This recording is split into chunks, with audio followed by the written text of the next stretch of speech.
Assalamualaikum warahmatullahi wabarakatuh. Alhamdulillah wassalatu wassalamu ala Rasulillah wala haula wala quwata illa billah. Asyhadu an la ilaha illallah wahdahu la syarikalah wa asyhadu anna Muhammadan abduhu wa rasuluh. Allahumma shalli wa sallim wa barik ala Muhammad wa ala ali Muhammad kama shallaita wa barakta ala Ibrahim wa ala ali Ibrahim fil alamin innaka Hamidum Majid. Amma ba'du. Bapak-bapak dan ibu-ibu serta jamaah sekalian, a'adzani Allah wa iyyakum ajmain. Semoga kita semua yang hadir di majelis ini senantiasa dimuliakan Allah Subhanahu wa taala. Amin ya Allah ya rabbal alamin. Alhamdulillah pada malam hari ini atas izin Allah kita bisa berjumpa kembali untuk melanjutkan ngaji kitab Tazkiyatun Nufus ya. Karya Syekh Ahmad Farid ya, hafizahullah taala. Dan pada kesempatan malam ini kita akan membahas tentang adrar hubbid dunya, adraru hubbid dunya, bahaya mencintai dunia. Nah, bahaya-bahaya mencintai dunia. Bagi bapak-bapak dan ibu sekalian yang bawa kitab bisa dibuka halaman 164 ya. Halaman 164. Baik, qala al-muallif rahimahullah, berkata penulis kitab ini, semoga Allah merahmati beliau atau hafidhahul ta'ala ya. Beliau mengatakan haddasa al-Imam Ahmad bin Sufyan qala, Imam Ahmad bercerita dari Sufyan qala, beliau mengatakan kana Isa ibnu Maryam, dulu Nabi Isa ibnu Maryam yaqul, pernah berkata, hubbud dunya aslu kulli khati'ah. Kecintaan terhadap dunia itu adalah pangkal ya, segala dosa. Hubbud dunya aslu kulli khati'ah. Jadi, cinta kepada dunia itu adalah pangkal segala dosa atau kesalahan. Wal malu fi hadaun kasir. Harta itu di dalamnya banyak penyakit ya. Dalam harta itu banyak penyakit. Qalu wa madauhu. Apa kata mereka?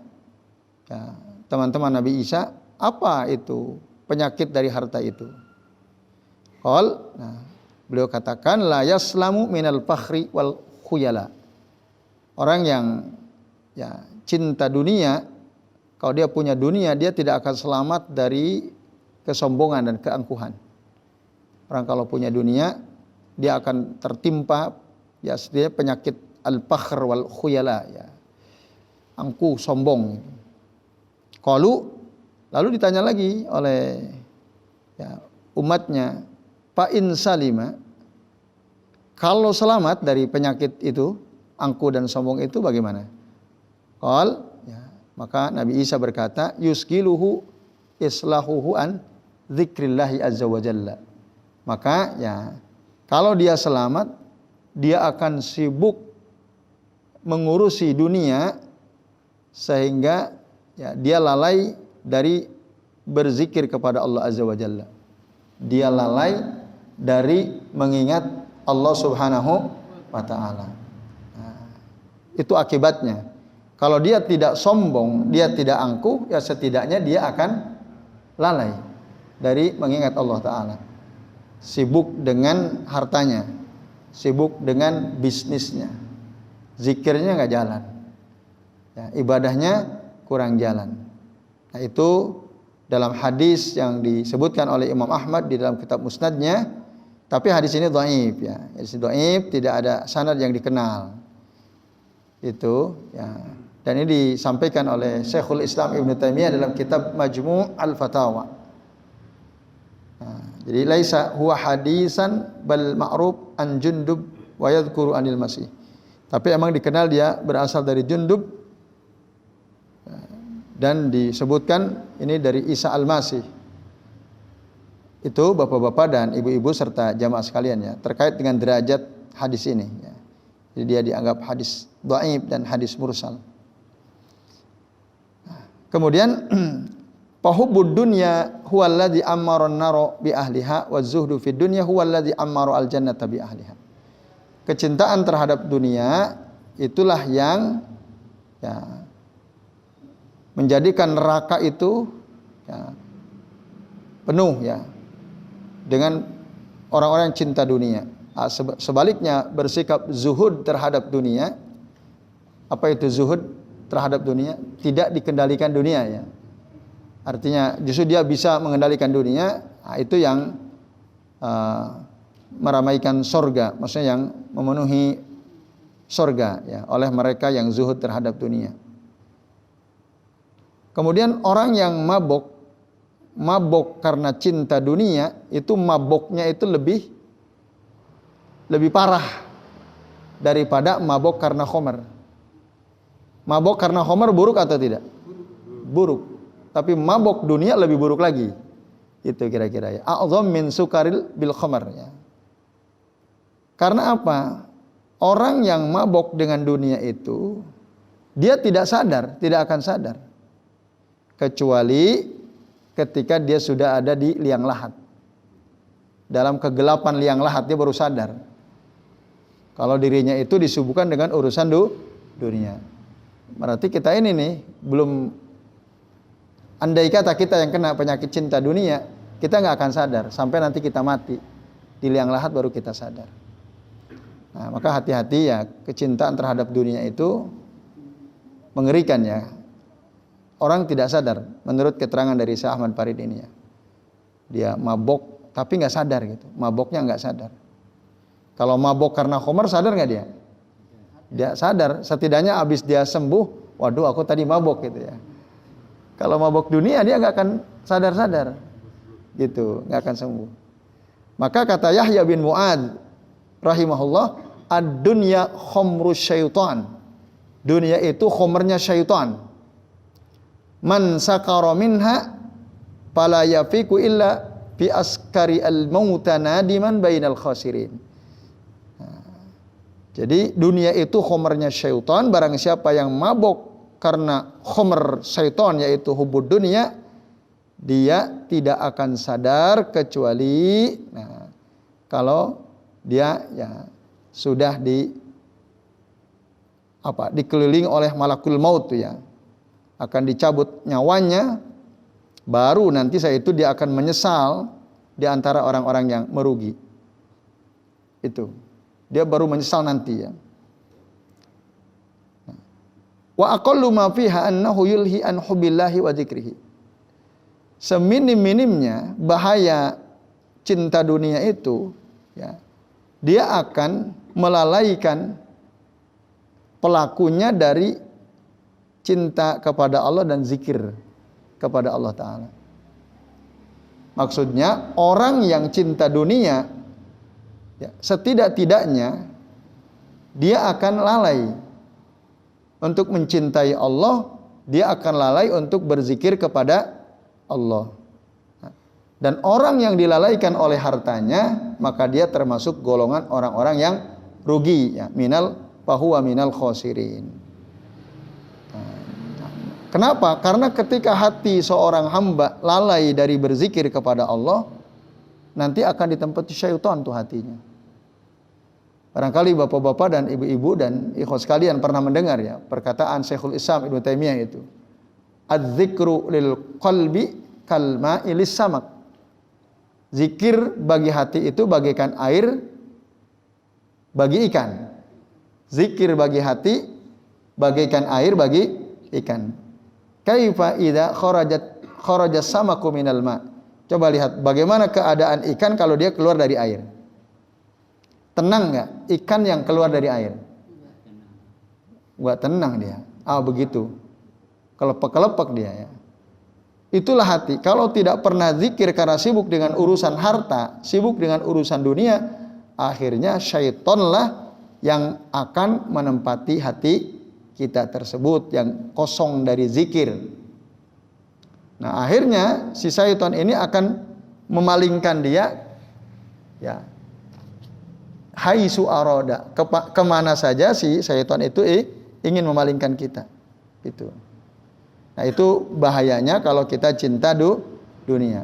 Maka syaitan akan menempati hati kita dan ya akhirnya hati kita dikendalikan oleh si syaitan. Nah, ini ya Bapak-bapak dan ikhwas sekalian, a'azani Allahu wa iyyakum ajmain. Nah, lalu dia akan ditipu oleh syaitan. Ya. Dia akan ditipu oleh si syaitan. Perbuatan yang jelek dia, nah, lalu dianggap baik, ya. Karena apa? Karena tadi godaan syaitan. Nah, jadi orang kalau sudah dikuasai hatinya oleh syaitan, setiap perbuatan yang sebenarnya jelek itu dia anggap menjadi baik, bagus. Nah, itu bahaya sekali. Nah, kalau sudah sampai pada level itu. Karena tadi hatinya kosong dari zikir. Kenapa hatinya kosong dari zikir? Karena dia cinta dunia. Nah, dia jadi ngurusin dunia terus. Nah, ini ya ikhwas sekalian, a'azani Allahu wa iyyakum ajmain. Jadi dia merasa beramal banyak padahal sebenarnya sedikit. Maka Abdullah bin Mas'ud radhiyallahu anhu mengatakan, "Ma asbaha ahadun fid dunya illa dhaifun wa maluhu ariyah, wa dhaifu murtahilun wal ariyatu muaddah." Tidaklah seseorang hidup di dunia ini kecuali dia itu adalah tamu dan hartanya adalah pinjaman. Bagaimana keadaan tamu, Bapak-bapak? Orang kalau bertamu kira-kira dia akan lama di situ atau sebentar? Gak ada kan tamu menempati rumah orang yang jadi tuan rumah, ya. Tadinya bertamu, yang punya rumah diusir kan gak mungkin. Iya. Ada kayak gitu. Orang Cina. Nah, tamu negara kalau gitu, ya. Nah, semoga tidak di kita, ya. Ya. Itu. Yang namanya tamu pasti dia cuma sebentar. Habis itu pergi lagi. Nah, artinya kita ini, kata Abdullah bin Mas'ud, ya, dalam riwayat ini, dan ini disebutkan hadis ini sebentar. Oh, nggak disebutkan, ya, rujukannya oleh Syekh Ahmad Farid, ya. Di dalam kitab hadis riwayat atau asar sahabat ini disebutkan. Beliau hanya menjelaskan ada syair, ya, yang hampir sama dengan apa yang dikatakan oleh Abdullah bin Mas'ud ini. Jadi poinnya tadi, manusia ini hidup di dunia bagikan tamu. Hanyalah tamu, dan harta yang dia punya itu adalah pinjaman. Tamu itu ya pada saatnya dia akan pergi. Begitu juga dengan kita hidup di dunia, pada saatnya kita akan meninggalkan yaitu kematian itu. Pasti kita tinggalkan. Wal ariyatu muaddah. Dan pinjaman itu dibalikin atau tidak kira-kira? Pasti dikembalikan. Jadi harta yang kita punya, apapun, ya, setiap kita kan mungkin punya harta, punya motor, punya rumah, punya macam-macam lah. Itu nanti akan dibalikin. Gak mungkin akan kita pegang terus kan gitu. Nah, dibalikinya macam-macam caranya. Hilang juga termasuk itu. Ya, diambil kan. Pinjaman caranya dipaksa tuh kalau hilang kan. Nah, tahu-tahu hilang. Ya, HP-nya hilang, motornya hilang, sepedanya hilang gitu. Lalu mereka para ulama yang mengatakan wa inna makana hubbud dunya ra'sul khotoya wa mufsidan lid-dini min wujuhin. Sesungguhnya cinta dunia itu adalah pangkal kesalahan, pangkalnya dosa, dan merusak agama. Cinta dunia itu pangkal dosa dan merusak agama dari beberapa sisi. Nah, di dalam kitab ini disebutkan, ya, ada 7 sisi yang akan dirusak, ya, yang akan rusak ketika seseorang mencintai dunia. Yang pertama, ya, orang yang cinta dunia itu, ya, atau kecintaan dunia itu akan mengakibatkan, ya, pelakunya mengagungkan dunia. Padahal dunia itu haqiratun indallah. Dunia itu hina di sisi Allah. Dan sebesar-besar dosa adalah saat seseorang mengagung-agungkan sesuatu yang dihinakan oleh Allah Subhanahu wa taala. Itu satu kerusakannya. Masih ingat nggak hadis Nabi itu yang, ya, itu. Jadi dunia itu tidak lebih berharga daripada sayap sayap seekor nyamuk. Nah, itu kata Nabi ya. Jadi di sisi Allah dunia itu ya, laukanatid dunya indallahi ya, seandainya dunia di sisi Allah itu ya lebih baik atau lebih berharga min junahi ba'udatin, daripada sayap seekor nyamuk ya, masaqallahu al-kafira walau surbatama'in. Allah tidak akan mungkin memberi minum orang kafir meskipun seteguk air. Andai kata dunia ini ya lebih mahal daripada sayap seekor nyamuk. Andai kata ya. Tapi faktanya dunia itu lebih berharga dari sayap seekor nyamuk atau lebih hina? Lebih hina faktanya. Itu maksudnya. Nah, makanya karena dunia ini hina, orang ingkar sama Allah pun dikasih. Orang yang mau ibadah, nggak mau ibadah sama Allah, bahkan mengingkari Allah pun Allah kasih. Karena nggak ada harganya. Ngapain dipertahankannya? Ibaratnya gitu kalau dalam kehidupan kita. Kalau kita punya sesuatu nggak ada harganya, kira-kira kita sia-siakan atau kita ini apa?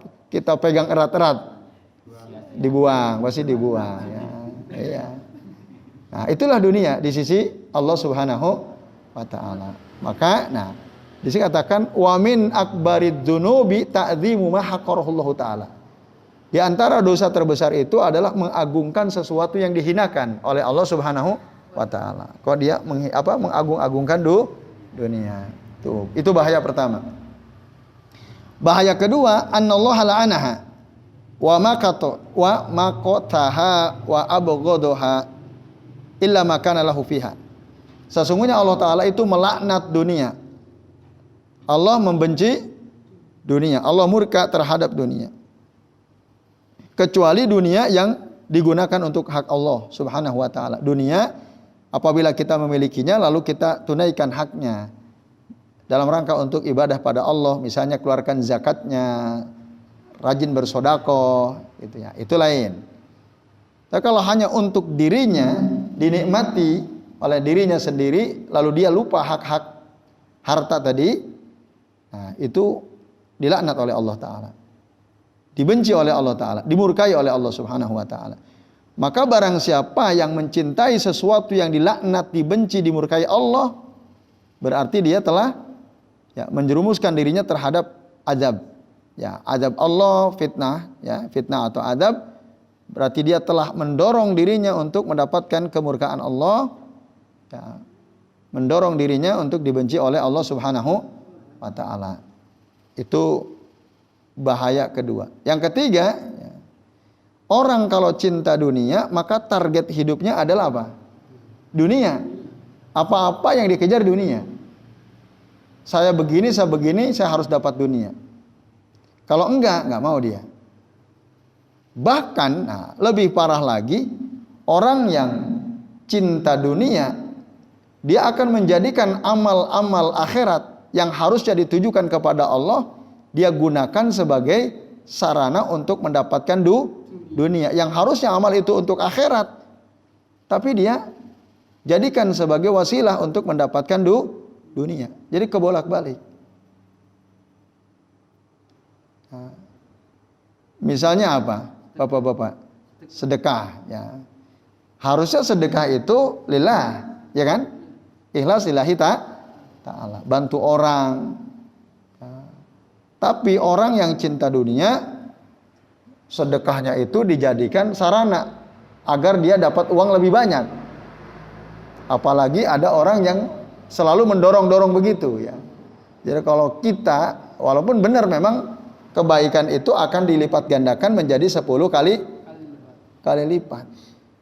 Ya. Nah, lalu ada orang yang kalau kamu sedekah 1000, kamu akan dapat 10.000. 1.000.000 akan dapat 10 juta. Sedekah motor akan dapat mobil. Direduksi maknanya. Banyak orang kemudian tertipu. dengan orang tersebut ya. Nah, akhirnya sedekah yang harusnya ya untuk Allah Ta'ala ikhlas, balasannya nanti kelak di akhirat, dia jadikan sebagai sarana untuk mendapatkan keuntungan dunia. Ini saya sedekah motor, kenapa? Supaya saya dapat mobil. Mobilnya nggak datang. Akhirnya stres dia ya. Nah ini bahaya yang seperti ini ya. Nah, ya ada ustadz yang seperti itu. Coba aja lihat kesudahannya. Bagaimana orang tersebut? Bingung. Jadi kemana-mana. Sampai sekarang kan begitu. Bahkan banyak kaum muslimin mengecamnya, mencelaknya, dan seterusnya. Itu karena akhirat dijadikan sebagai sarana untuk mendapatkan keuntungan dunia. Itu maka hati-hati. Ya. Udah ada contoh lah intinya. Jangan sampai seperti itu. Ya semoga Allah melindungi kita semua ya dari penyakit hubud dunia, cinta kepada dunia. Nah, maka orang yang cinta dunia itu ya satu dia akan menjadikan ya dunia sebagai tujuan hidup dia. Dan dia akan menjadikan amal-amal akhirat sebagai wasilah, sebagai sarana untuk mendapatkan dunia. Ini keburukan yang terbalik dari semua sisi. Betul-betul terbalik. Nah, ini. Makanya Nabi itu berdoa, jangan sampai dunia ini menjadi tujuan terbesar hidup kita. Jangan sampai dunia ini menjadi tujuan tertinggi ilmu kita. Gimana tuh doanya?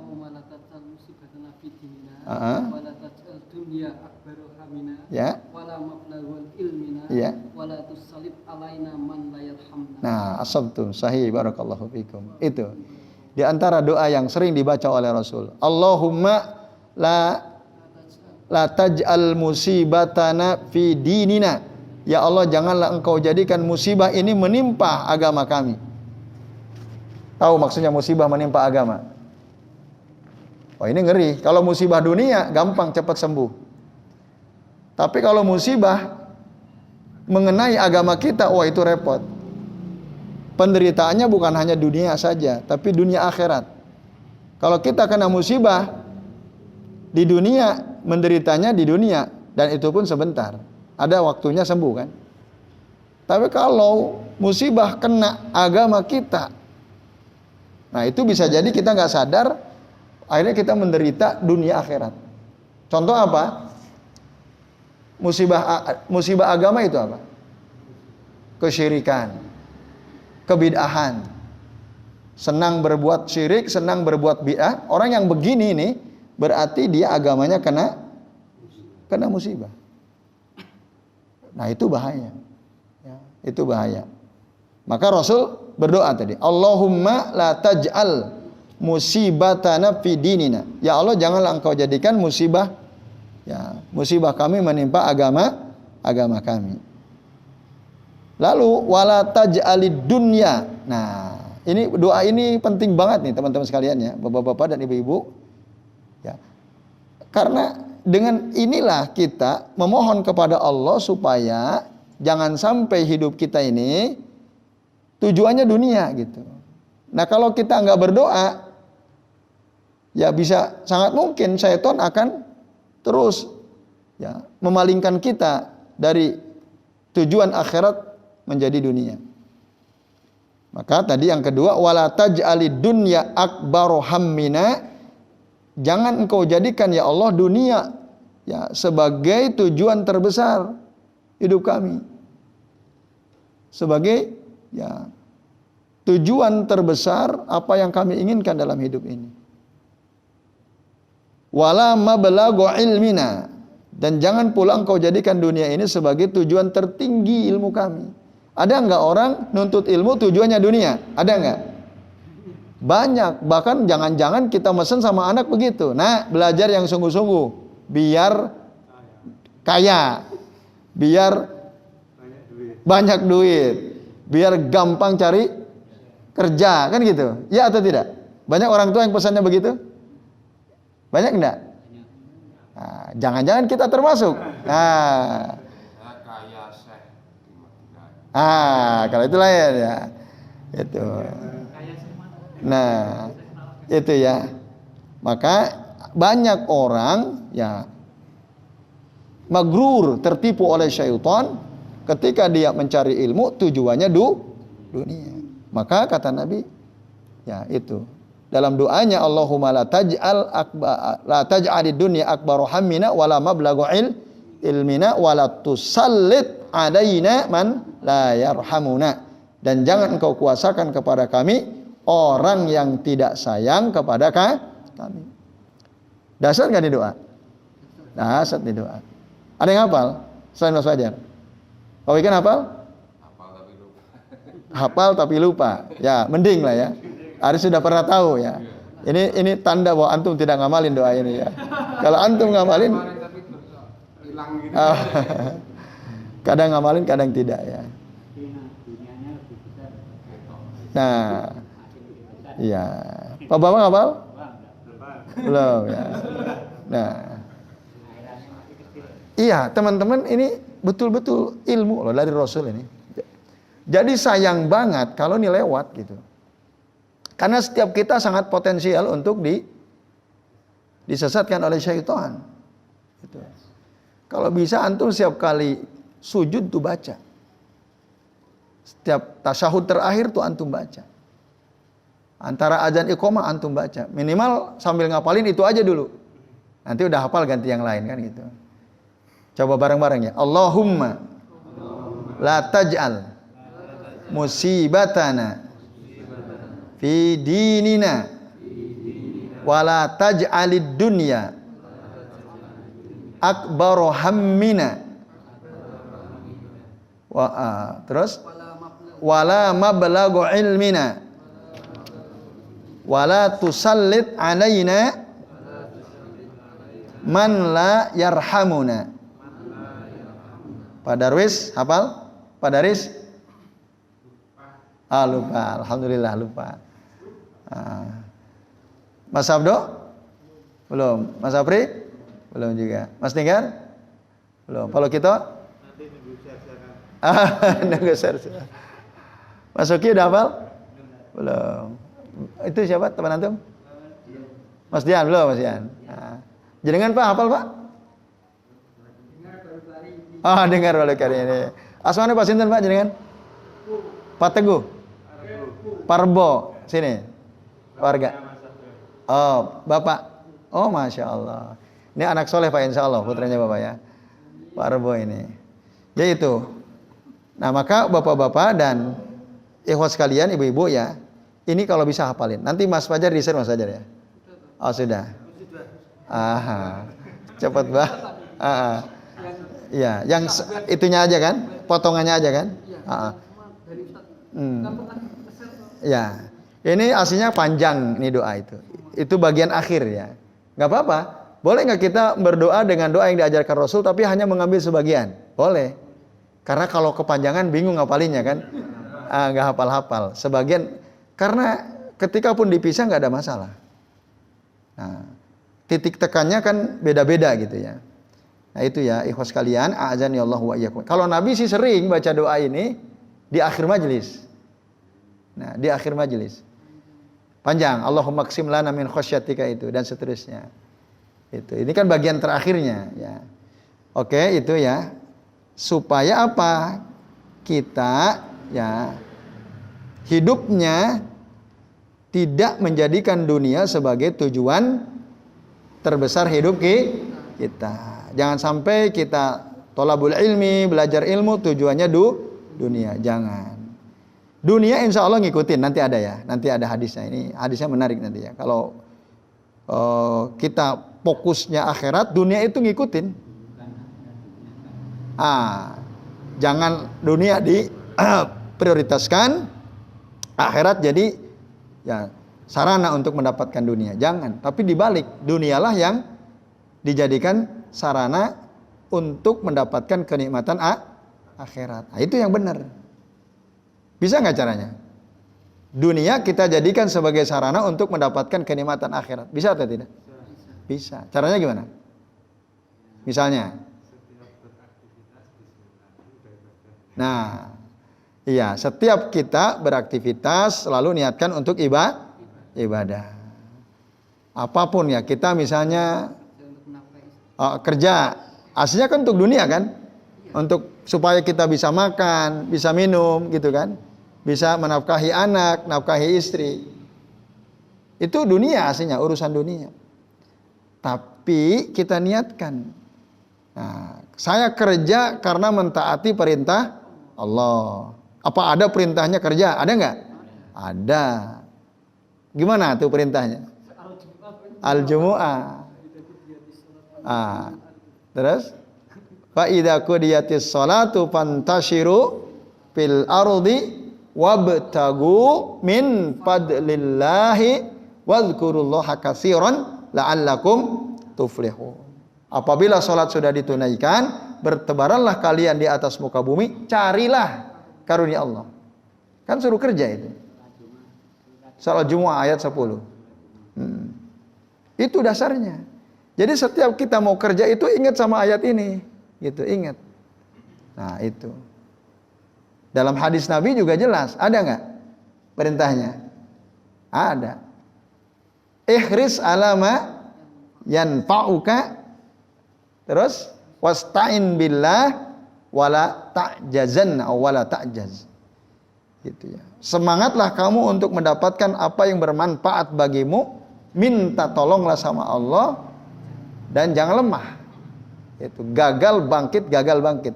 Kamu kok kerja nggak ada bosan-bosannya, nggak pernah sukses kok terus-terusan semangat. Ya ini karena Rasul nyuruh kita untuk semangat. Gitu. Nah, ketika kita ingat itu, maka nilai usaha kita, ibadah kita jadi ibadah. Bukan kita semangat untuk sukses, tapi karena semangat untuk mentaati perintah Allah dan Rasulnya. Gitu, harus gitu.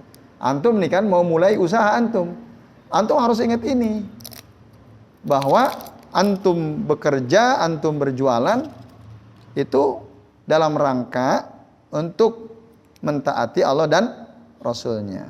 Itu. Nah, maka tawakal sama Allah, minta tolong sama Allah. Tujuannya itu ya. Ya saya mentaati Allah supaya saya bisa hidup mandiri, nggak bergantung sama orang, kan begitu. Nah ini ya teman-teman sekalian, bapak-bapak dan ibu-ibu, itu dunia. Jadi jangan sampai dunia menjadi tujuan terbesar hidup kita, jangan. Nah, tapi memang banyak orang menjadikan dunia sebagai tujuan tertinggi hidupnya. Bahkan sampai-sampai akhirat itu hanya dijadikan sarana untuk mendapatkan dunia. Ya, itu. Ya, banyak juga mungkin para penceramah begitu juga. Aku mau ceramah, asal ya 1 jam 3,5 juta minimal itu ya. Kalau enggak, mau ngapain kan? Ada nggak kayak gitu? Ada. Iya. Jadi dia menjadikan ini kan agama ini. Nasihati, menyampaikan ilmu ini kan urusan akhirat kan? Urusan akhirat. Ada orang tadi, dia punya tarif harus di atas 3,5 juta. Nah, saya punya teman begitu. Ya. Tapi yang cerita bukan dianya langsung, temannya lagi gitu ya. Nah, itu ya. Jadi akhirnya gitu. Dia kalau tarifnya kurang dari segitu itu, nah, nggak mau dia. Dia paling nanti nyuruh temennya, kamu aja yang ngisi. Kamu yang ngisi. Nah itu kayak gitu, itu berarti menjadikan apa? Urusan akhirat hanya sebagai sarana untuk mendapatkan dunia. Dikasih nggak? Dikasih, pasti dikasih. Maka akhirnya mungkin dia akan selalu seperti itu. Dia ngisi pengajian di mana tinggi, dikasih. Karena itu memang udah dijanjikan oleh Allah. Kita buka surah apa? Hud ayat 15-16. Allah Ta'ala mengatakan apa? Qala Allah Ta'ala, "Man kana yuridul hayatad dunya wa zinataha nuwaffi ilaihim a'malahum fiha la yubkhasun. Barang siapa orang yang menginginkan kehidupan dunia dan perhiasan dunia, Allah akan apa? Akan penuhi ya balasannya atas perbuatan mereka itu di dunia, dan mereka tidak akan dirugikan. Akan dapat tuh. Apa yang dia mau Allah kasih. Mungkin sekali dia ceramah 5 juta, 5 juta, 5 juta. Dapat, dikasih. Tapi ingat, kita baca ayat 17-nya, ulaikal ladzina laisa lahum fil akhirati illan nar. Mereka itulah orang-orang yang di akhirat tidak akan mendapatkan apa-apa kecuali kan ngeri. Itu kan ngeri. Wahabita ma sana'u, bukan hanya itu, tapi sia-sialah apa yang mereka sudah usahakan itu. Mungkin udah capek-capek dia baca materi untuk disampaikan, diceramahkan, lelah dia. Nah, dapat sih dunia, dapat dia. Cuma di akhirat gak dapat apa-apa. Semua usaha dia sia-sia. Wa batilu ma kanu ya'malun, dan hilang. Semua amal dia hilang gitu. Akhirnya masuk tuh bahaya. Nah, itu ya. Dunia Allah kasih. Kalau ya ibadah dia, urusan akhirat dia dijadikan sebagai sarana untuk mendapatkan naudzubillahi min dzalik ya. Kita berlindung kepada Allah, semoga terjauhkan dari sikap seperti itu. Jadi ini ya Bapak-bapak dan Ibu sekalian. Allah sudah ngingetin sebenarnya. Ayatnya jelas sekali gitu ya. Ayatnya jelas sekali. Nah, begitu juga nanti urusan-urusan yang lain. Hadisnya banyak.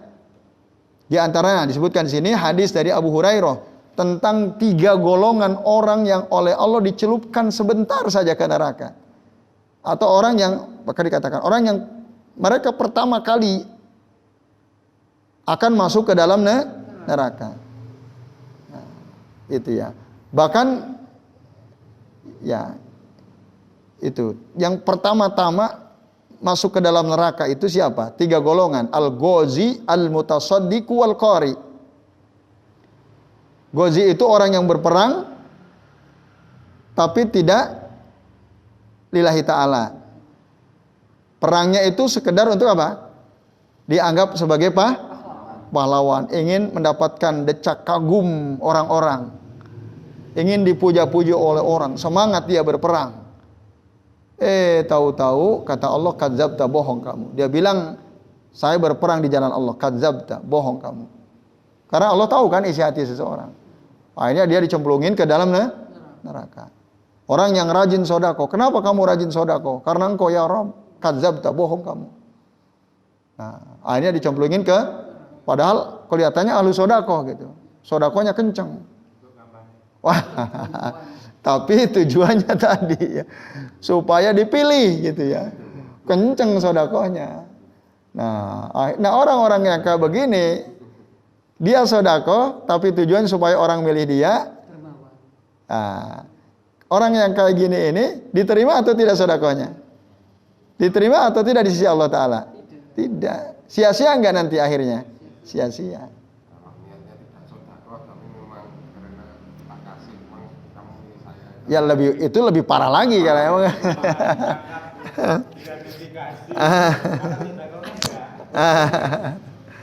Ya. Ya, termasuk orang yang rajin baca Al-Qur'an, Al-Qari ya, yang bagus bacaan Qur'annya. Ditanya, ya lillahi ta'ala, kadzabta, bohong kamu. Kamu ya baca Al-Quran bagus gitu ya, rajin baca Quran supaya dapat pujian dari orang. Nah, kenapa alladzina aradu bidzalika dunya wan nasibu huwa wan nasib wa huwa fi muslimin. Nah, jadi mereka berperang, mereka bersedekah, mereka membaca Al-Quran, yang diinginkan adalah dunia. Nah, inilah orang-orang yang pertama kali masuk ke dalam neraka. Itu sebutkan dalam hadis sahih Muslim. Nah itu. Maka perhatikan orang yang cinta dunia itu. Nah, itu ya, diperhatikan. Mereka akan diharamkan mendapatkan pahala, dan ya hurrimat haula'i min ajrin wa afsadat alaihim amaluhum wa ja'alathum awwalu dakhilina ilan nar. Jadi mereka diharamkan mendapat pahala dari sisi Allah. Mereka akan merusak amal mereka sendiri dan mereka menjadi orang-orang yang masuk pertama kali ke dalam neraka. Cinta dunia itu ngerinya. Itu yang ketiga. Kemudian yang keempat, ya, cinta dunia itu apa? Tata'arradu atau ta'taridu bainal abdi wa baina fi'li ma ya'udu alaihi naf'uhu fil akhirah bistighalihi anhu bimahbubihi. Nah, akan menghalangi seorang hamba untuk mendapatkan yang amalan yang manfaatnya akan kembali kepada dia di akhirat, ya, karena dia sibuk dengan dunia yang dia cintai, gitu. Dia sibuk dengan dunia yang dia cintai. Harusnya dia mendapatkan manfaat dari amalan yang dia lakukan di dunia harusnya. Tapi karena tadi tujuannya dunia, dia sibuk dengan dunia, akhirnya manfaat itu tidak dia rasakan. Nah, dalam hal ini orang bertingkat-tingkat.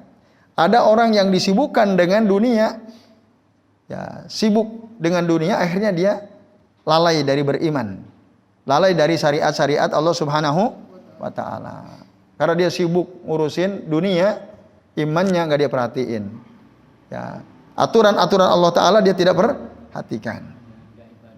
Ya, syariat-syariat Allah tidak diperhatikan. Banyak nggak orang yang penting dapat untung, halal haram nggak penting, riba apa nggak penting, yang penting aku untung. Kayak gitu nggak? Iya, kalau cinta dunia begitu. Itu lebih parah lagi itu ya. Nah ini ya bapak-bapak, maka hati-hati nih.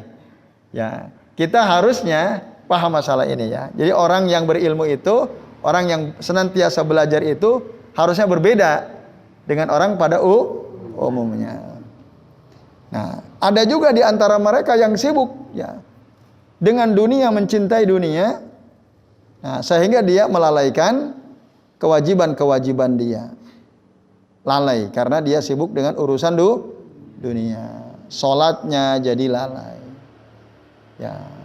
Sodakohnya, zakatnya dia tinggalkan. Karena aku capek-capek cari uang, masa disodakohin? Ora lah. Wow, enak banget yang nerima sodako, aku yang capek dia yang dapat gitu.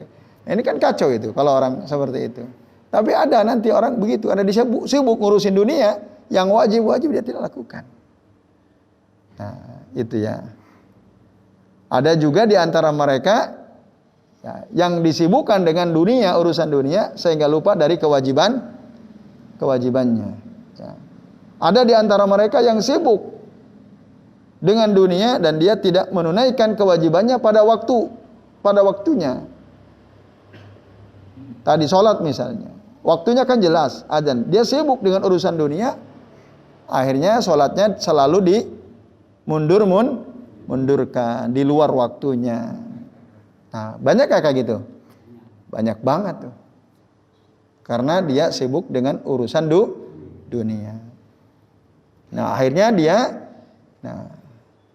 melalaikan kewajiban dia dalam waktunya dan hak-hak ibadah dia, ya lalai dia dari itu karena sibuk dengan urusan dunia.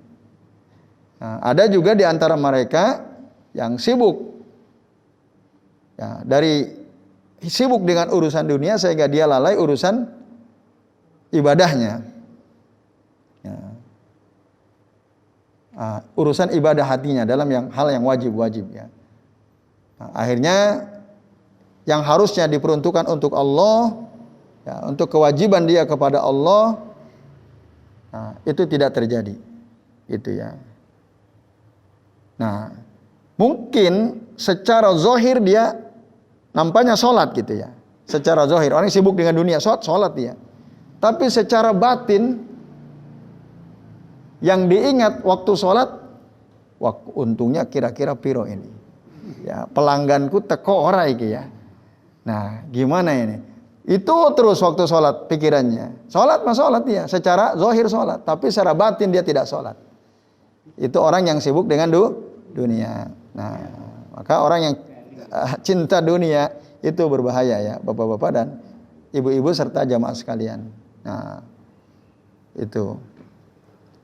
Nah, jadi nanti hatinya akan kosong dari kecintaan kepada Allah, lisannya kosong dari berzikir kepada Allah. Nah, rindunya, cintanya itu kepada dunia, akhirnya merusak akhiratnya. Itu pasti itu. Pasti akhiratnya akan rusak karena kecintaan dia terhadap dunia. Itu yang keempat. Yang kelima, bahwa kecintaan seseorang terhadap dunia menjadikan dunia sebagai tujuan terbesar hidup seorang hamba. Ini bahaya. Orang kalau udah cinta dunia, nanti keinginan terbesar dia itu adalah dunia. Nah, ini yang saya maksud ya. Apa dampak buruk kalau yang kita inginkan dunia? Dan apa dampak positif kalau yang kita inginkan adalah akhirat?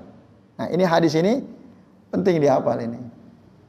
Apa kata Nabi? Qala an-nabiyyu sallallahu alaihi wasallam dari Anas bin Malik radhiyallahu anhu. Man kanat al-akhiratu hammuhu, man kanat al-akhiratu hammahu, ja'alallahu ginahu fi qalbihi wa jama'a lahu syamlahu wa atathu dunya wa hiya ragimah. Wah, ini menarik ini. Barang siapa akhirat adalah tujuan hidupnya, akhirat itu yang diinginkannya dalam setiap aktivitas akhirat yang dia kejar akhirat, maka Allah akan menjadikan dalam hatinya kecukupan. Dia selalu merasa cukup. Seberapapun yang dia dapat, dia cukup. Qanaah. Dicukupkan oleh Allah Ta'ala dalam hatinya. Dan Allah akan mengumpulkan segala urusannya. Jadi gampang diatur. Itu kalau akhirat.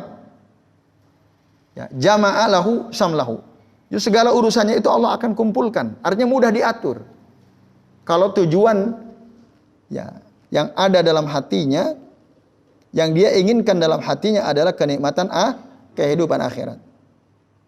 Nah, wa atathu dunya wa hiya ragimah. Nah, ini yang keren ini. Nanti dunia itu akan datang kepadanya dalam keadaan ragimah, tunduk. Dunia itu jadi tunduk sama kita. Dunia akan datang. Gampang datang ke kita dalam keadaan gampang sekali. Wa hiya ragimah. Karena setiap perbuatan tujuannya selalu akhirat, lillahi ta'ala. Nah, kita bisnis, usaha, lillahi ta'ala. Ya. Karena lillahi ta'ala, maka dunia nggak akan nyebukin kita kan. Saya ini usaha lillahi ta'ala. Allahu Akbar, berhenti, sholat dulu, sholat. Nah, zikir, jalan. Wong usahanya untuk taat sama Allah kok. Masa gara-gara kita sibuk jualan, sholatnya diundurkan? Oke sih sholat awal waktu, tapi zikir nggak kober zikir. Ini warung keburu banyak pelanggan ya kan. Akhirnya kan, kalau dunia yang dia, tapi kalau akhirat nyantai dia. Dia sholat tenang, zikir sesuai dengan tuntunan Nabi tenang. Habis itu pulang, balik ke warung. Nanti dunia itu akan datang. Ya. Otomatis rezeki akan Allah datangkan untuknya. Dalam keadaan hina tuh dunia datang kepada kita. Bukan kita yang mengemis-kemis dunia, tapi dunia mungkin ngemis-kemis supaya kita terima itu. Kira-kira begitu. Dia akan datang kepada kita dalam keadaan tunduk. Itu kalau apa? Apa yang ada dalam hati kita tujuannya adalah akhirat. Tapi sebaliknya, waman kanatid dunya hammahu, barang siapa ya, orang yang dunia menjadi keinginannya, tujuan hidupnya, ja'alallahu faqrahu baina ainai. Allah akan menjadikan kefakiran ada di hadapan matanya. Maksudnya apa? Dia selalu butuh, nggak pernah cukup. Penghasilan sebulan 5 juta nggak cukup. Mau berapa 10 juta dikasih nggak cukup. Mau berapa 20 juta nggak cukup. Terus dia selalu merasa butuh, merasa kurang. Karena apa? Dunia yang dia kejar.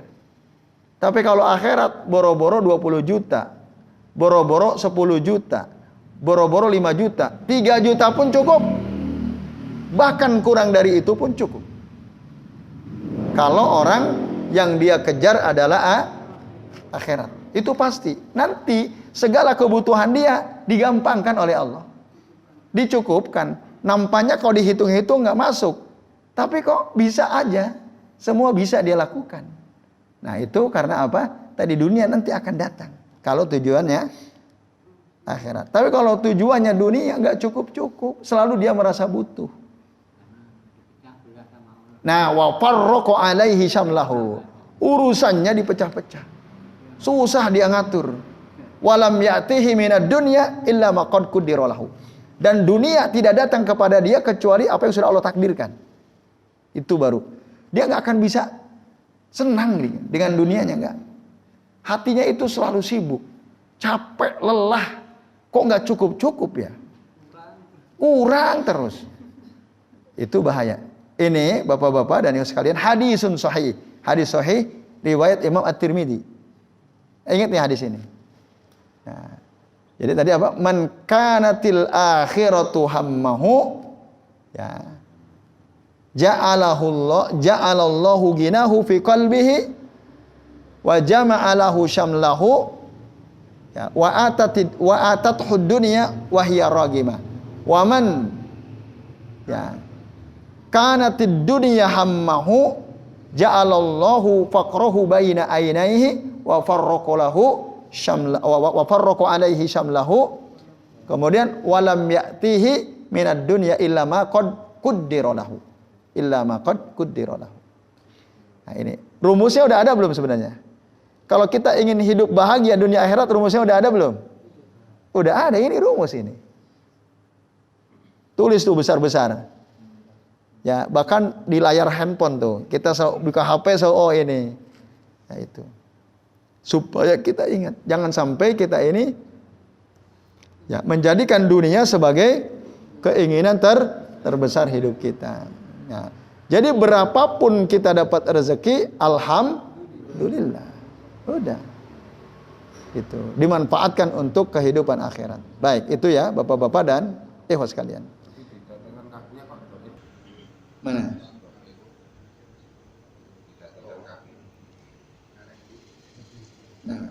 Nah, Sahih At-Tirmidzi fi Zuhd wa sakata alaihi wa hadha lafdh bi hadzal isnad dhaif. Wa qala Al-Mundhiri rawahu At-Tirmidzi an Yazid Ar-Raqashi anhu wa Yazid qad wasaqahu wa la ba'sa bihi bil mutaba'ah. Nah, walil hadis sahidun inda Ibnu Majah bil lafdhin akhar fi Zuhdi qala fihi Al-Busairi isnaduhu sahih wa rijaluhu thiqat. Ada yang mengatakan sanadnya dhaif, tetapi ada yang menguatkan. Ada yang menguatkan. Walil hadisi sahidun an Ibnu Majah. Ada enggak itu? Ah, itu ada. Nah, dalam riwayat Ibnu Majah dengan lafaz yang lain dalam kitab Zuhud juga, dan qala fihi dalam sanad Ibnu Majah itu Sa al-Busairi isnaduhu sahih wa rijaluhu thiqat. Maka di tarjih dikuatkan bahwa ini hadis sahih. Tapi memang sanad dari Imam At-Tirmidzi, sanad itu para perawinya ada yang lemah. Tapi ini dikuatkan oleh jalur yang lain yang dikemukakan oleh Ibnu Majah, sehingga akhirnya hadis ini hasil akhirnya adalah hadis sahih. Nah, kata-kata mutiara yang mirip hadis ini. Gimana? Semakin kau kejar dunia, maka dunia akan jauh meninggalkanmu. Dan ketika kau kejar akhirat, maka dunia akan mengikutimu. Betul, sama senada dengan ini. Iya. Mirip sekali. Pernah dengar? Itu asalnya peribahasa itu dari bahasa Indonesia atau dari bahasa Arab? Saya tahunya dari bahasa Indonesia. Bahasa Indonesia, iya. Ya, berarti inspirasinya dari hadis ini. Hah? Gimana tuh hadisnya? Yang merupakan akhirat, dunia akan Oke. Tapi teks Arabnya lupa ya? Artinya ingat. Oke. Iya. Berarti kan sama nih dengan hadis ini. Kan intinya itu. Intinya tadi akhirat. Pokoknya akhirat jadikan prioritas. Akhirat yang kita ya, yang ada dalam hati kita, nanti dunia itu akan datang. Udah. Allah akan kasih. Jadi itu ya, Bapak-bapak, Ibu-ibu dan ikhwas sekalian, saya kira ini hadis ini penting untuk dijadikan pedoman ya. Agar jangan sampai kita fokus pada dunia, memprioritaskan dunia, tapi akhirat yang kita prioritaskan. Doanya jelas tadi ya, doanya sudah jelas, dalil akibatnya jelas, ya kan ini, doanya juga jelas tadi. Nah, kalau kita kombinasi, dahsyat banget tuh. Sering berdoa dengan doa tadi, lalu kita juga ngerti dasarnya, bagaimana kesudahan orang yang memprioritaskan akhirat dan bagaimana nasib orang yang justru dunia jadi prioritas. Dan buktinya ada ya. Itu. Jadi in tansurullaha yansurkum wa yusabbit aqdamakum. Kalau kalian tolong agama Allah, maka Allah akan tolong kalian. Allah akan mengokohkan pijakan kaki kalian. Itu jelas. Betul sekali. Nah, baik, itu ya. Yang keenam, ya, orang yang mencintai dunia itu adalah orang yang paling keras azabnya nanti. Disebabkan karena kecintaannya kepada dunia. Bahkan dia akan diazab di 3 tempat. Di dunia dia diazab, di alam barzah dia diazab, ya itu. Kemudian kelak nanti di akhirat pun dia akan diazab. Maka ya begitulah keadaan orang yang cinta terhadap dunia. Wa huwa mu'azzabun fi daurihi as-salasa. Yu'adzabu fid dunya, dia akan diadab di dunia. Gimana diadabnya? Wah, capek, lelah. Dia berusaha keras, banting tulang, lelah, capek. Yang dia kejar hanya dunia. Nah, itu sebenarnya lelahnya dia, capeknya dia, kalau yang dia kejar dunia itulah sebagai azab buat dia. Beda orang yang lelah, capek, bekerja, tapi lillahi ta'ala justru akan jadi penghapus dosa. Itu bedanya di situ.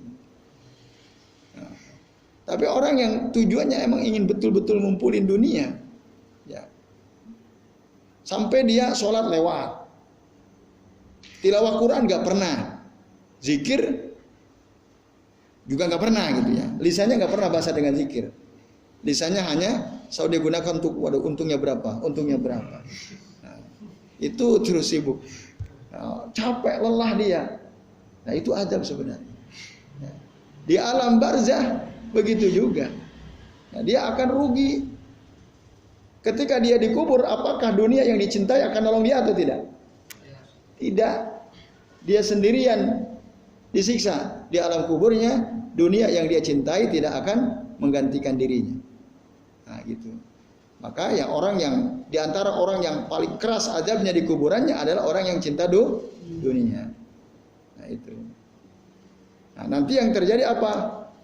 Ya, jiwanya, ruhnya itu akan sedih. Ya, rugi, berduka dia. Ya. Sebagaimana jasadnya dimakan oleh hewan-hewan yang di tanah, oleh cacing dan teman-temannya itu. Nah, itulah orang yang cinta dunia, nasibnya seperti itu. Nah, jadi maksudnya anna muhibbad dunya yu'adzabu fi qabrihi wa yu'adzabu yawma liqa'i rabbih. Bahwasanya orang yang cinta dunia akan diadab di kuburannya, diadab ketika ketemu dengan Allah Subhanahu wa taala. Berdasarkan Al-Qur'an surah At-Taubah ayat 55. Allah Ta'ala mengatakan fala tu'jibka amwaluhum wala auladuhum. Nah, jangan engkau kagum terhadap harta mereka, terhadap anak-anak mereka. Maksudnya mereka di sini siapa? Orang-orang kafir. Jangan kagum, mungkin hartanya banyak, anaknya banyak, sukses-sukses. Nah, banyaknya harta mereka, banyaknya anak mereka yang membuat mereka angkuh dan sombong itu, innama yuridullahu liyu'adzibahum biha fil hayatid dunya. Sesungguhnya hal yang demikian itu Allah ingin mengadab mereka dengan harta mereka yang banyak itu di dalam kehidupan dunia. Wa tazhaqu anfusuhum wa hum kafirun. Nah, dan jika ketika jiwa mereka melayang, mereka itulah orang-orang kafir. Nah, karena dia cinta dunia gitu. Nah, jadi kata sebagian ulama salaf, orang-orang cinta dunia itu akan diadab karena mereka mengumpulkan dunia. Nah, sampai jiwanya melayang karena cinta dunia. Nah, mereka itu adalah orang-orang kafir yang tidak menunaikan hak Allah Subhanahu wa taala. Nauzubillahi min dzalik ya. Kemudian yang terakhir, yang ketujuh, orang-orang yang rindu cinta pada dunia, yang mendahulukan dunia atas akhirat, itulah sebodoh-bodoh makhluk. Ya, sebodoh-bodoh makhluk min asfahil khalq wa aqalluhum aqlan. Orang yang paling sedikit akalnya. Nah, ketika dia mendahulukan hayalan daripada kehidupan yang hakiki. Ya, dia mendahulukan mimpi dari tidurnya daripada kenyataan. Nah, dia lebih mendahulukan apa? Azillaz zail. Naungan yang pada akhirnya akan ditinggalkan daripada nikmat yang daim.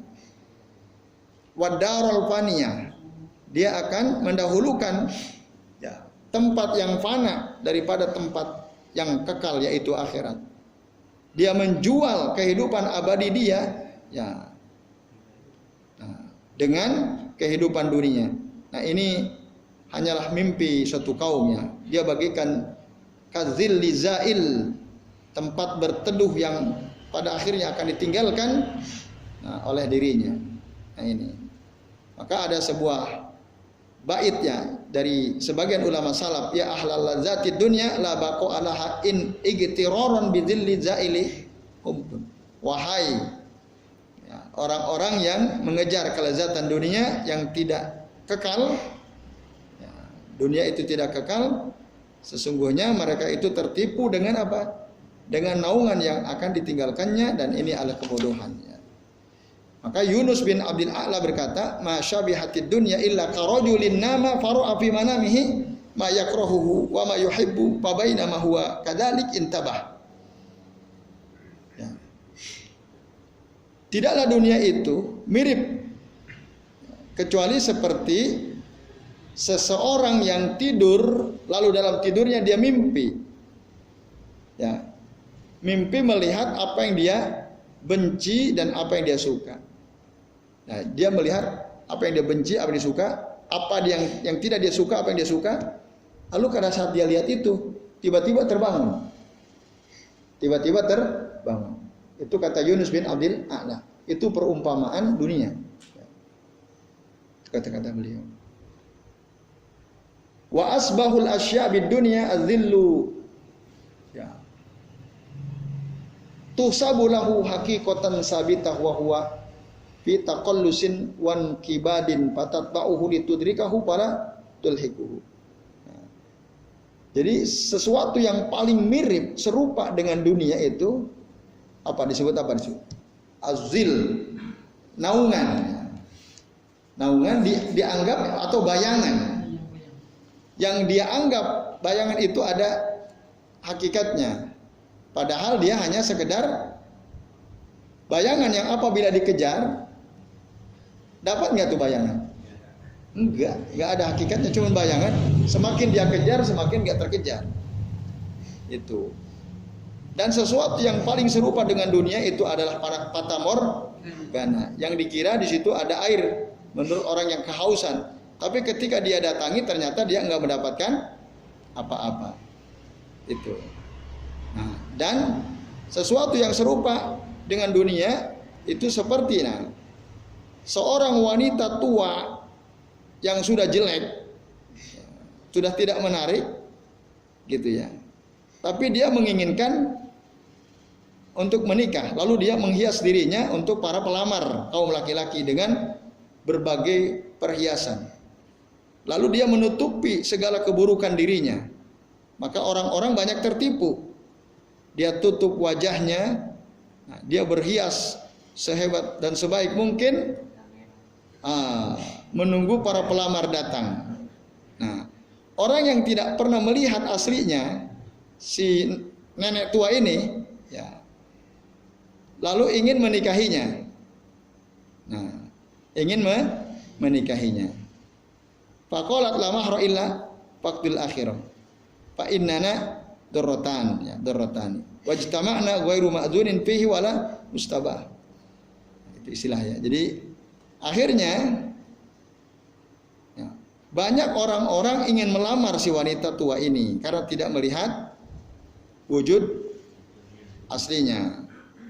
Bersegeralah mereka melamar si wanita ini.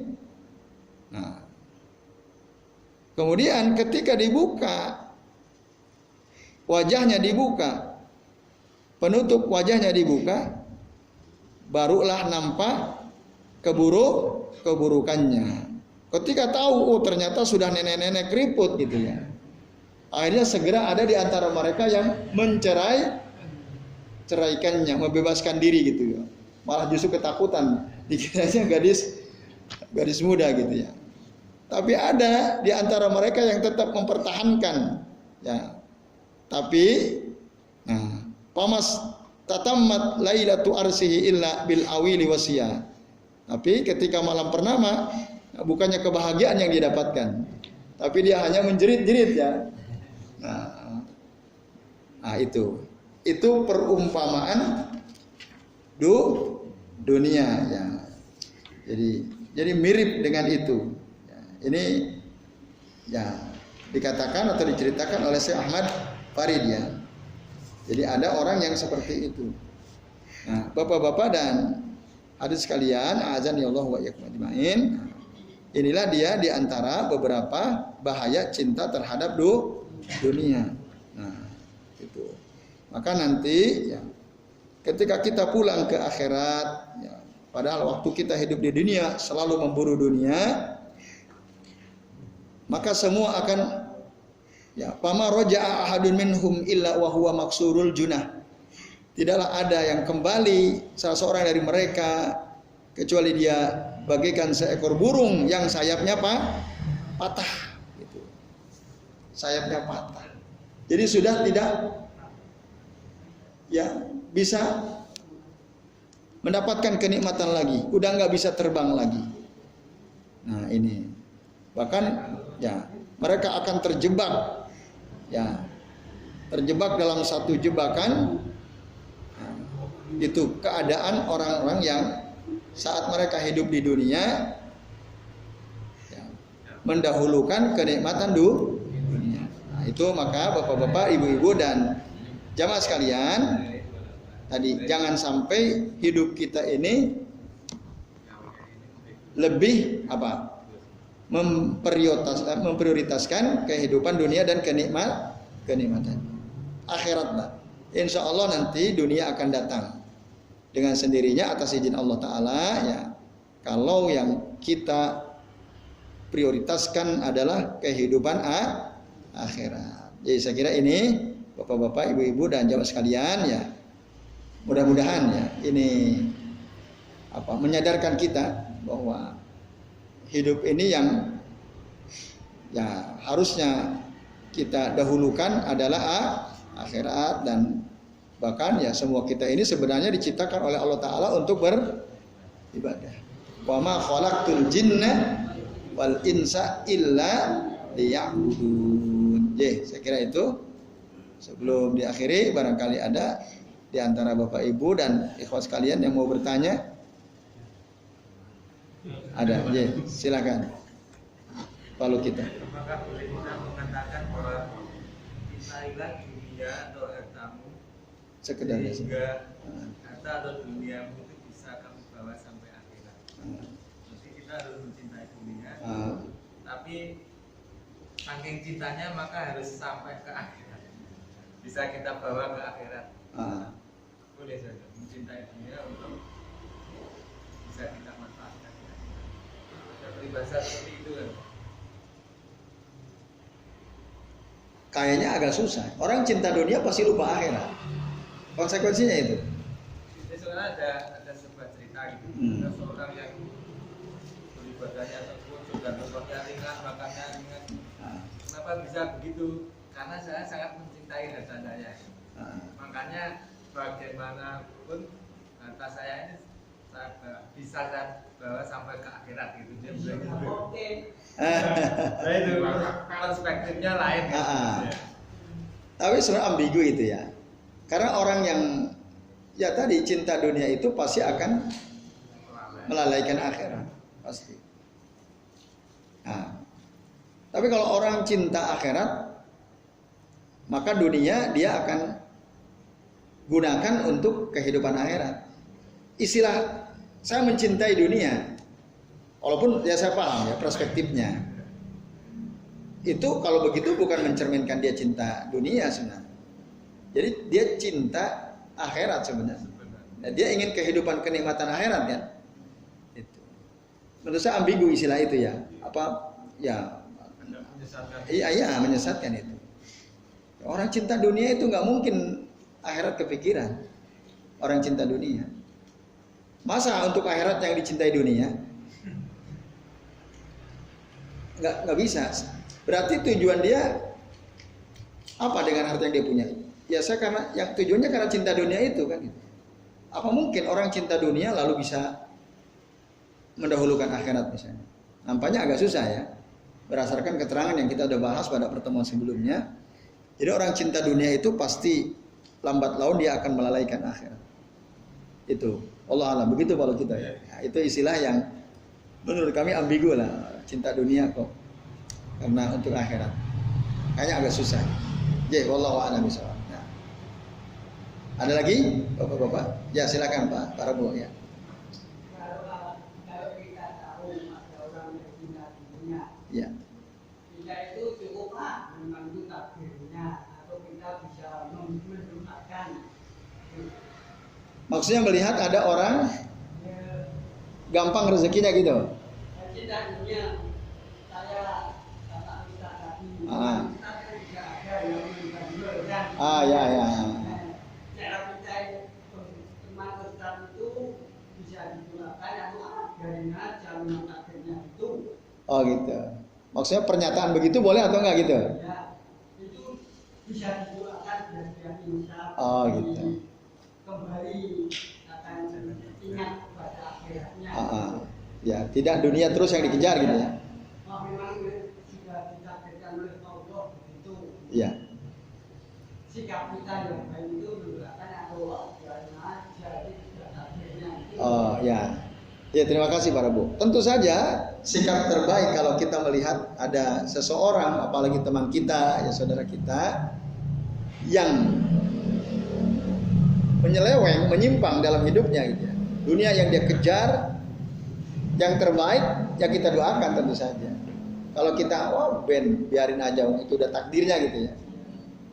Tentu itu kurang baik ya. Yang terbaik ya, hadanallah wa iyyahu. Semoga Allah memberikan petunjuk untuk kami dan untuk dia. Gitu. Itu yang terbaik. Jadi sudah minta Dunia. kita itu sudah menggariskan sudah bisa kafir gitu kan. Kalau cara saya menerima kata-kata dari Ustaz tadi, kalau orang yang sudah cinta kepada dunia, dia itu akan bisa menjadi kafir gitu Ustaz. Tanggapan saya loh. Gitu. Kesimpulannya begitu ya. Bisa jadi memang kalau orang dikejar dunia terus ya bisa jadi. Nah, oleh karenanya satu ya tentu saja dari pembahasan kita ini jangan sampai kita menjadi orang-orang yang cinta dunia dan perhiasannya. Terus kalau ada orang seperti itu teman kita, keluarga kita, ya, orang yang kita kenal ya kita doakan tadi. Ya, tadi kan kami hanya memberi contoh gitu. Ada orang dalam urusan akhirat itu dia jadikan sebagai sarana untuk mendapatkan dunia. Gitu. Ada yang seperti itu ada atau tidak? Jawabannya kan ada. Nah, lalu kita tentu bukan menyumpah serapahi, enggak kan? Itu untuk diambil pelajaran. Ada orang seperti itu, kalau bisa kita jangan. Ya kalau dia adalah teman kita, segera kita mengatakan semoga Allah memberikan hidayah kepadanya. Sebagaimana juga Allah memberikan petunjuk kepada kita. semoga dia disadarkan oleh Allah, taubat dari perbuatannya. Jadi itu Pak. Nah, kalau dia terus dibiarkan, mungkin nggak dia menjadi kufur? Mungkin, ya, mungkin saja. Karena ya yang dia kejar dunia. Akhirnya karena dia dunia kejar, misalnya orang yang cinta dunia itu bisa nggak akhirnya memutus hubungan dia dengan temannya sesama muslim? Mungkin nggak? Mungkin. Karena ada orang kafir ngasih dia banyak uang.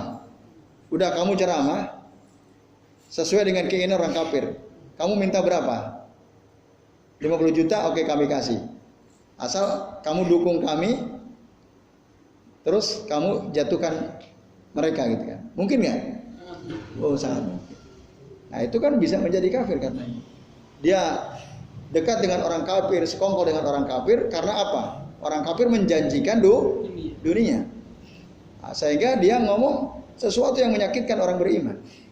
Karena dia dibayar misalnya. Karena itu yang dikejar. Apapun dia akan lakukan demi mendapatkan dunia. Apapun dia akan lakukan. Bahkan tadi bersekongkol dengan orang kafir pun akan dia lakukan. Maka orang yang bersekongkol menolong orang kafir untuk menjatuhkan orang mukmin, untuk mengalahkan orang mukmin, nah, itu menjadi kafir atau tidak? Iya. Karena diantara salah satu yang bisa membatalkan syahadat adalah dengan bekerja sama dengan orang kafir untuk mengalahkan kaum muslimin. Kan nah, itu bisa batal gitu 2 kalimat syahadatnya. Di antaranya kan itu yang dulu pernah kita bahas ya, kitabnya Nawaqidul Islam ya, pembatal keislaman. Nah, tadi karena dia cinta dunia, pokoknya yang penting dapat dunia gitu. Apapun dia akan lakukan meskipun dia harus menjelek-jelekan sesama muslim. Yaitu bapak-bapak dan ibu-ibu serta jemaah sekalian. Itu para bu. Allahu a'lam bishawab. Seperti kisah Qarun itu kan. Yang awalnya kan Qarun minta didoakan Nabi Musa ya supaya diberi keluasan rezeki. Ketika diberi keluasan rezeki, Qarun akhirnya takabur dan merasa itu atas kemampuan dia sendiri tanpa campur tangan Tuhan dan kafir juga akhirnya. Iya.